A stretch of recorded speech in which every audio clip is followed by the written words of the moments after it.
চলুন বন্ধুরা, আজকে আমরা জেনে নেব মহানায়ক উত্তম কুমারের শেষ সংলাপ কী ছিল। কোন সংলাপ বলতে বলতে মহানায়ক মৃত্যুবরণ করেছিলেন। মহানায়ক উত্তম কুমারের শেষ সংলাপ ছিল, আমিও দেখে নেব, আমার নাম গগন সেন। এই সংলাপ বলতে বলতেই মহানায়ক উত্তম কুমার অসুস্থ হয়ে পড়েছিলেন। ছবির নাম ছিল ওগো বধূ সুন্দরী। এটি উত্তম কুমারের জীবনের শেষ ছবি। মহানায়কের অসাধারণ অভিনয় ও বাপ্পি লাহিড়ীর অসাধারণ সঙ্গীত পরিচালনায় সিনেমাটি খুবই জনপ্রিয় হয়েছিল। অভিনেত্রী মৌসুমী চট্টোপাধ্যায় এই সিনেমায় চমৎকার অভিনয় করেছিলেন।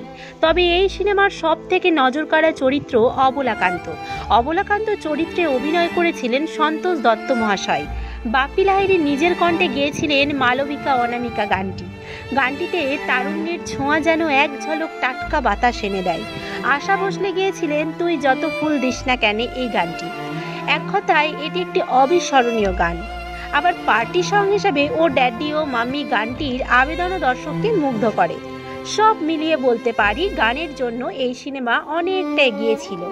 উত্তম কুমার ও মৌসুমী চট্টোপাধ্যায় ছাড়াও এই সিনেমায় অভিনয় করেছিলেন সুমিত্রা মুখোপাধ্যায়, রঞ্জিত মল্লিক, বিকাশ রায় প্রমুখ। উত্তম কুমারের জীবনের প্রথম ছবি অসফল হলেও তার জীবনের শেষ ছবি এখনও অত্যন্ত জনপ্রিয়।